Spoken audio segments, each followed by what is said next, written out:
Të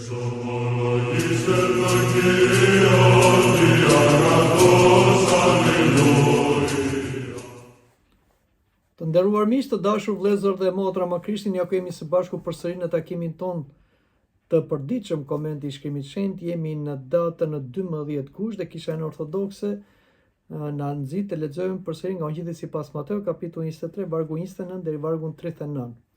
Le ta lexojmë këtë pjesë dhe ta komentojmë sipas hetërve. Mirë ju o skribë dhe farisej hipokrit, sepse ndërtoni varrezat e profetëve dhe zbukuroni monumentet e drejtëve, dhe thoni: po të kishim jetuar ne në kohën e hetërve tanë, nuk do kishim bashkëpunuar me ta në vrasjen e profetëve. Duke folur kështu, ju dëshmoni kundër vetes suaj, sepse ju jeni bitë atyre që vranë profetët. Ju e kaloni masën e hetërve tuaj, o gjarpri, o pjell në përkash, si do t'i shpëtoni gjykimit të Xhehenas. Prandaj unë po ju dërgoj juve profet, dietar dhe skrip. Ju disa prej tyre do t'i vridhni dhe t'i kryqëzoni, disa të tjerë do t'i fshikulloni në sinagogat tuaja dhe do t'i persekutoni nga një qytet në tjetrin. Që të bjerë mbi ju gjaku i drejtë i derdhur mbi dhe nga gjaku i drejtë i Abel deri te gjaku i Zarias, birit të Barakias, që ju e vrat ndërmjet tempullit dhe altarit. Në të vërtetë po ju them se të gjitha këto gjëra do të bien mbi këtë brez. Jeruzalem, Jeruzalem, që vret profetët dhe i vret me gur ata që janë dërguar. Sa herë kam dashur t'i mbledh bitet tu, ashtu si mbledh kloçka zojt e vet nën krah, po ju nuk deshët. Jashtë shtëpia juaj po lihet e shkret, sepse unë po ju them se tash e tutje nuk do të më shihni derisa thoni i bekuar qoftë ai që vjen në emrin e Zotit. Në këtë fragment, Ungjilli sipas Mateut, Jezusi përfundon denoncimin e tij ndaj skribëve dhe fariseve. Etrit e kishte shohin këtë pjesë jo vetëm si një qortim historik ndaj udhëzëve fetar të Izraelit, por si paralajmërim të përhershëm për çdo besimtar klerik e laik që bie në hipokrizi. Por vazhdojmë traditën tonë që lexojmë varg për varg dhe ta komentojmë sipas hetëve. Mirë ju o skribë dhe farisej hipokrit, sepse ndërtoni varrezat e profetëve dhe zbukuroni monumentet e të drejtëve. Shën Joan Gujardi thotë se problemi nuk është ndërtimi i varreve, nderimi i profetëve ishte dhe është i mirë, por hipokrizia qëndron te fakti se ata nderojnë të vdekurit, por urrejnë atë që Zoti u dërgon të gjallë. Pra, ata nderonin profetët, por Krishtin e urrenin. Pra, ironimi shton se zbukurimi i varreve nuk ka vlerë kur zemra mbetet kundër së vërtetës. Edhe sot ne mund të admirojmë shenjtorët, martirë dhe etrit e kishës, por të mos pranojmë thirrjen e Ungjillit, ku na sfidon jetën, ku na nxit kundër mëkatit, kundër egos, kundër lakmisë, kundër pasioneve, kundër urrëties. Është e lehtë të nderosh të kaluarën, është më e vështirë të bindesh Perëndis sot. Ka të krishterë që sot mburen për besimin e tyre, për tradicionin e tyre, për të afërmit e tyre që kanë shërbyer në kishë, kanë kontribuar, por për veten nuk bëjnë dot asgjë. Mbeten me atë tradicionin, me atë hipokrizin dhe, si thash, ata nuk bëjnë asgjë për ndryshimin e tyre moral dhe për bindjen ndaj vullnetit ynor. Këta janë si skribët dhe farisejt hipokrit. Dhe thjesht ka një nderim si përfaqësor artificial edhe për shenjtorët, po ashtu edhe në marrëdhënie me Zotin. Dhe thoni, po të kishim jetuar në kohën e hetërve tanë, nuk do të kishim bashkëpunuar me ta në vrasjen e profetëve. Shën Gujardi thotë se ata e shpallin veten më të drejtë se etrit, por shumë shpejt do të bëni një krim më të madh se etrit e tyre që vran profetët, sepse, siç e kemi thënë dhe dëshmohet në Ungjill, ata skribët dhe farisejt u bashkuan së bashku kundër Krishtit, duke bërë gjykimin e padrejtë dhe duke nxitur turmat që të kërkonin kryqëzimin e Krishtit. Ky është mëkati, krimi më i madh dhe më i rëndë që është bërë në historinë e njerëzimit. Dhe kush ishin iniciatorët? Skribët dhe farisejt hipokrit. Pra shikoni ku i çoi hipokrizia ata. Prandaj edhe sot është lehtë të gjykojmë gabimet e brezave të kaluar, ndërsa nuk shohim mëkatet tona që mund t'ia kalojnë atyre të kaluarve. Gjithmonë historitë e harruara mund të përsëriten. Vazhdojmë dhe lexojmë më poshtë. Duke folur kështu, ju dëshmoni kundër vetes suaj se jeni bitë atyre që vranë profetët. Pra, Agustini shpjegon se bi nuk do të thotë një pasardhje biologjike, por imitues të veprave të tyre, bi në frym. Prandaj, trashëgimia shpirtërore përcaktohet nga veprat tona, jo vetëm nga prejardhja. Ne lëm gjurmë tek të tjerët dhe ata na imitojnë. Prandaj duhet kemi kujdes. Dhe kështu izraelitët kishin gjithmonë shembull etrit e tyre që vranë profetët dhe ata vazhduan në këtë shembull derisa vranë edhe Krishtin, Mesian e tyre, Zotin e lavdis. Ju e kaloni masën e etërve tuaj. Dhe në këto fjalë Krishti është i drejt për drejt, pra nuk i akuzon si diçka si një gjykim abstrakt, por një gjykim konkret, sepse ai dinte mendimet, motivet, por dinte edhe ku do të shkonin ata. Plotësoni masën e etërve tuaj nuk është urdhër, por është një ironi profetike. Jesu i shpall se ata do ta çojnë deri në fund rrugën e zgjedhur. Kur njeriu refuzon vazhdimisht të vërtetën, zemra ngurtësohet gjithnjë më shumë. Prandaj duhet bëhemi kujdes me hipokrizinë, sepse kjo hipokrizia patjetër ka një fund. Nuk është si një rrugë pa fund, por është një rrugë qore, por që ka një fund, dhe kjo fund është një gremin, është një rënje, është një shkatrim i personit që ka hipokrizinë. Hipokrizia në fund do të dali, do ta tregojë fytyrën e vet të vërtetë. Dhe kjo do jetë me një mëkat të bërë ndaj një personi, me një padrejtësi, si ndaj Zotit, ndaj kishës, ndaj njerëzve të afërm.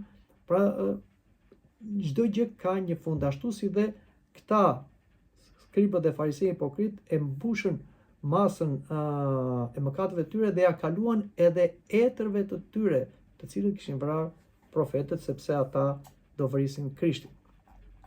Në vargun 33 na thuhet: o gjarpri, o pjell në përkash, si do të shpëtoni gjykimit të Xhehenes. Pra Krishti i quan gjarpri. Gjarpri kujton mashtrimin e Satanait. Ne duhet dim se djalli hyri te gjarpri dhe mashtroi Evën, pra futi këtë frymën e mashtrimit. Dhe Shënia Angojardhje thotë se Jesu i përdor fjalë të forta jo nga urrëtia, po për t'i zgjuar përpara gjykimit.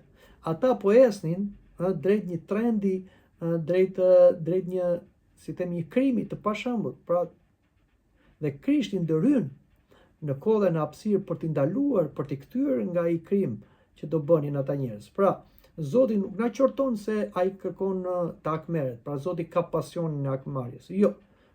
Zoti dhe kisha qorton, madje anatemizon për arsye qortimi dhe korrigjimi.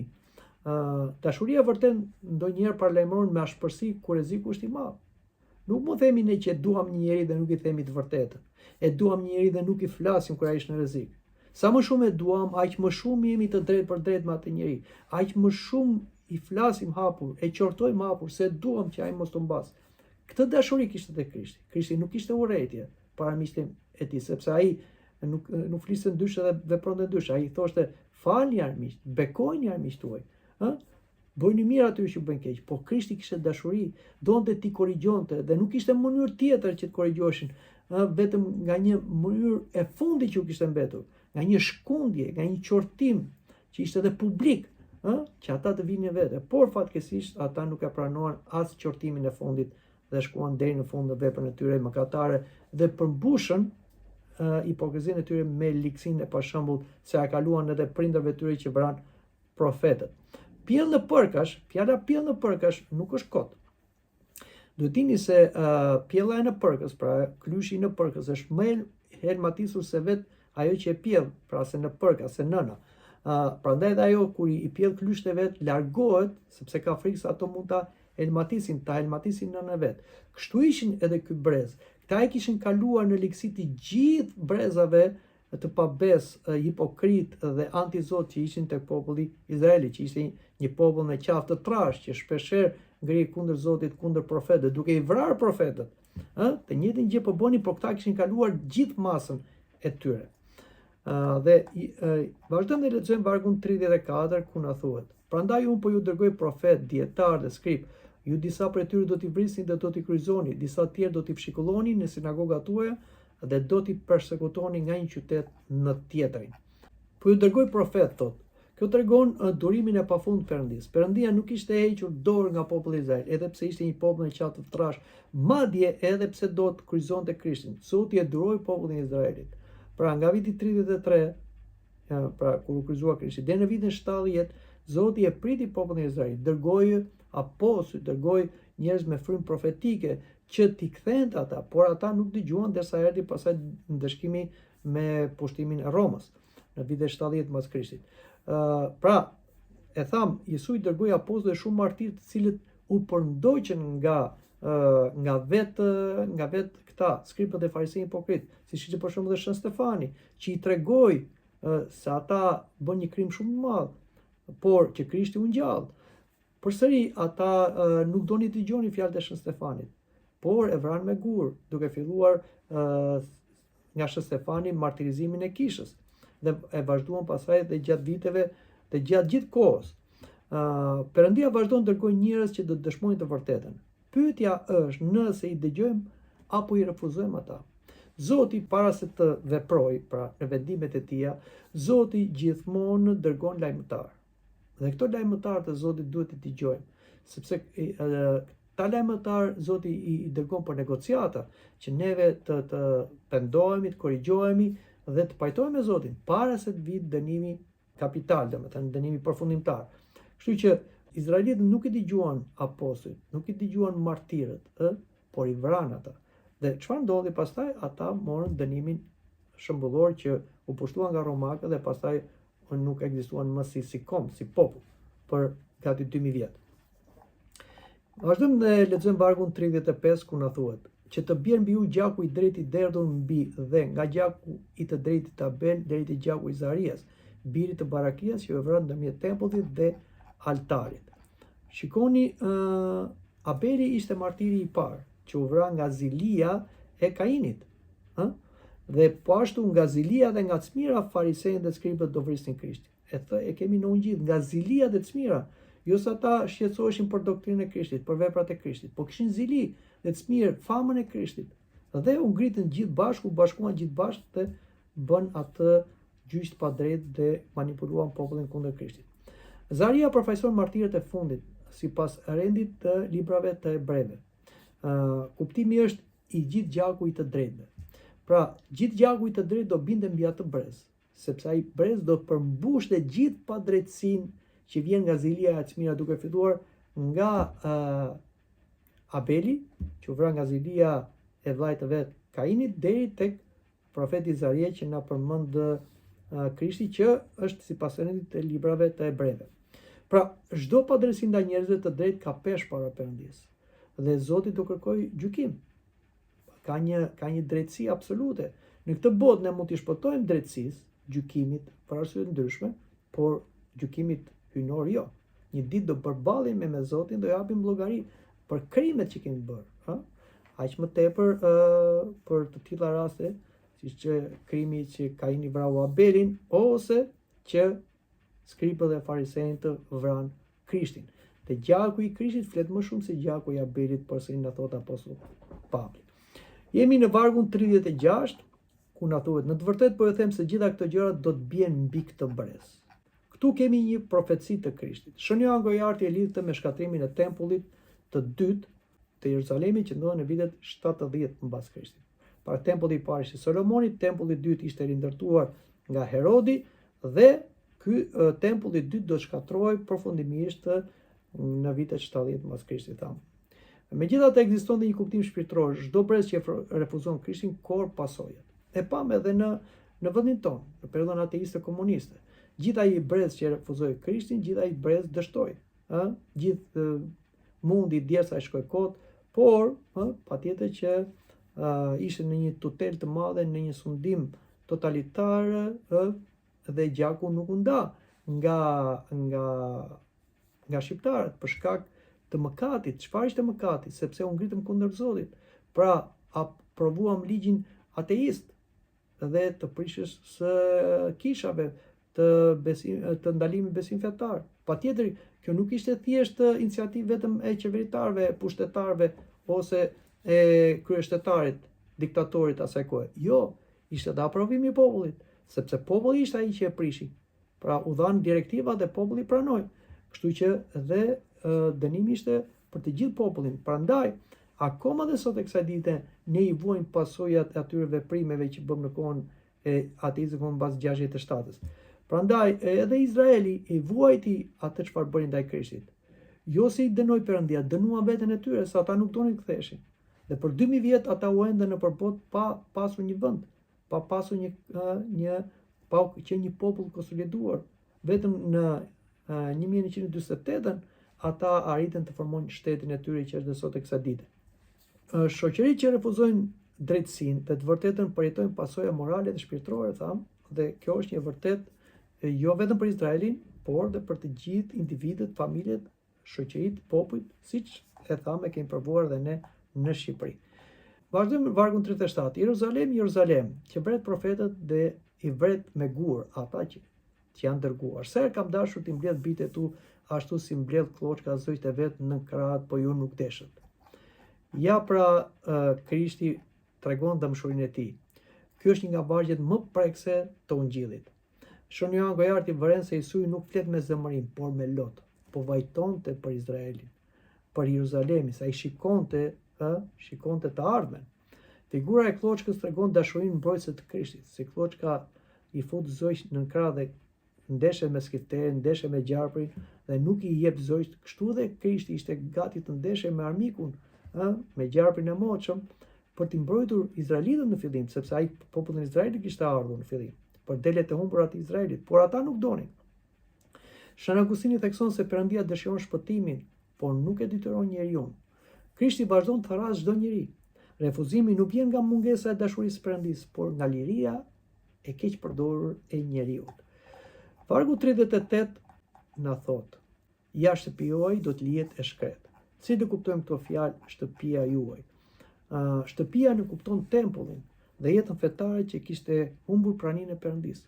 Për izraelitët dhe aq më shumë në Jeruzalem, tempulli ishte qendra. Izraelitët ishin pushtuar në atë kohë nga romakët, por akoma ata kishin një liri për të adhuruar Zotin në tempull. Por dhe kjo do t'ju merrej. Kjo, si thash, u përmbush historikisht kur u shkatrua tempulli dhe nuk mbeti gur mbi gur, ashtu si dhe Krishti kishte profetizuar. Edhe zemra e një besimtari mund të bëhet shtëpi e shkret, nëse largohet vazhdimisht nga Perëndia. Pra kur njeriu e refuzon Perëndin, atëherë Zoti nuk rreket me njeriu, nuk rrit tek njeriu, ikët. Dhe pastaj njeriu bëhet i shkret në shpirt dhe bëhet një mjeran. Thjesht një qenie biologjike pa frymë, dhe jeton thjesht si kafsh, hahet, pi dhe pastaj vjen vdekja dhe zhduket. Kështu që duhet kemi kujdes nga refuzimet që i bëjmë Perëndis, sidomos kur ai na qorton. Dhe vargu 39 është vargu i fundit që lexojmë sot, sepse unë po e them se tash tutje nuk do të më shihni më derisa thoni i bekuar qoftë ai që vjen në emrin e Zotit. Të gjitha këto vargje janë vargje profetike, të cilat janë realizuar dhe vazhdojnë të realizohen. Pra, Izraeli u pushtua si vend, u shkatrua tempulli, u shpopullua dhe përsëri Krishti u thot një tjetër profeci, që nuk do të më shihni derisa të më thoni i bekuar qoftë ai që vjen në emrin e Zotit. Disa hetër e lidhin këtë me hyrjen triumfale të Krishtit kur do vi përsëri për herë të dytë, që do vi në Jeruzalem. Aty do shfaqet Krishti për herë të dytë. Aty ku e mohuan, aty pra ai do shfaqet me lavdi. Të tjerët e shohin si një thirrje për pendim, e vetëm ai që pranon Krishtin mund ta shohë me të vërtetë atë. Por duhet dim se sot izraelitët në përgjithësi nuk e pranojnë ardhen e parë të Krishtit. Ato thonë që ishte një gënjeshtar dhe prandaj u kryqëzua. Dhe presin të vi Mesia, po Mesia që presin ata do jetë antikrishti. Dhe kështu ata po përpiqen të ndërtojnë infrastrukturën, të marrin territore dhe me dëshirën për të rindërtuar tempullit, sepse aty në tempullin që ata do rindërtojnë mbasi të prishet xhamia Al-Aqsa ose Omar, ata do rindërtojnë tempullin dhe aty do të shfaqet Mesia, por që do të jetë Mesia i rem, antikrishti. Dhe atë do ta kuptojnë izraelitët kur të shohin se ky është Mesia i rem, atëherë do kërkojnë Krishtin. Do kërkojnë Krishtin duke u kthyer nga Krishti. Kjo do jetë koha e fundit të historisë së botës dhe do të bëjë të mundur ardhen e dytë të Krishtit. Prandaj thotë dhe Krishti këtë që nuk do të më shikoni derisa të thoni i bekuar qoftë ai që vjen në emrin e Zotit. Vetëm kur thon këtë izraelitët do vi fundi i historisë së botës dhe ardhja e dytë e Krishtit jetë shpëtimi për gjithë besimtarët. Prandaj mesazhi kryesor i hetërve për gjithë këtë pjesë ne mund ta përcaktojmë. Hipokrizia fetare është më e rrezikshme se padituria. Njerëzit mund të kenë dije fetare dhe megjithatë të kundërshtojnë veprën e Perëndisë, sa bëjnë armiq të Zotit. Perëndia është jashtëzakonisht i durueshëm edhe pas refuzimeve që i bëjmë të dërguarve të tij, ai përsëri dërgon lajmëtar të tjerë. Gjykimi vjen pas refuzimit të vazhdueshëm, nuk është arbitrar, por pasojë e një zemre që ka refuzuar vazhdimisht hirin. Dashuria e Krishtit mbetet qendrore. Fjalët më të forta të këtij kapitulli përfundojnë jo me mallkim, por me vajtimin e Jesuit mbi Jeruzalemin. Kjo tregon se dhe qortimi i tij buron nga dëshira për pendim dhe shpëtim. Në jetën e sotme ky tekst fton çdo besimtar të krishterë dhe secili duhet të bëjë një pyetje vetes: apo nderoj vetëm figurat e shenjta të së kaluarës, apo po dëgjoj zërin e Krishtit që më thret të ndryshoj sot, të ndryshoj unë. Ky është dhe teksti që etrit e kishën nxjerrin vazhdimisht nga ky fragment. Pra, këto janë fjalë jo thjesht historike, jo që i takon një populli ose një grup njerëz të caktuar, por të gjithë neve dhe në mënyrë personale. Vetëm kështu do kenë impakt tek ne dhe do bëjnë korrigjimin shpëtimtar. Në të kundërtën, nëse ne do t'i shikojmë thjesht si fjalë historike dhe nuk do t'i shikojmë në aspektin personal, ato do jenë një qortim, po dhe një dënim për neve, sepse Krishti na ka folur, por ne nuk e kemi dëgjuar. Mendoj që këtu ta mbyllim edhe për sot bisedën, por takuar në takimin e ardhshëm. Deri atëherë, mirupafshim.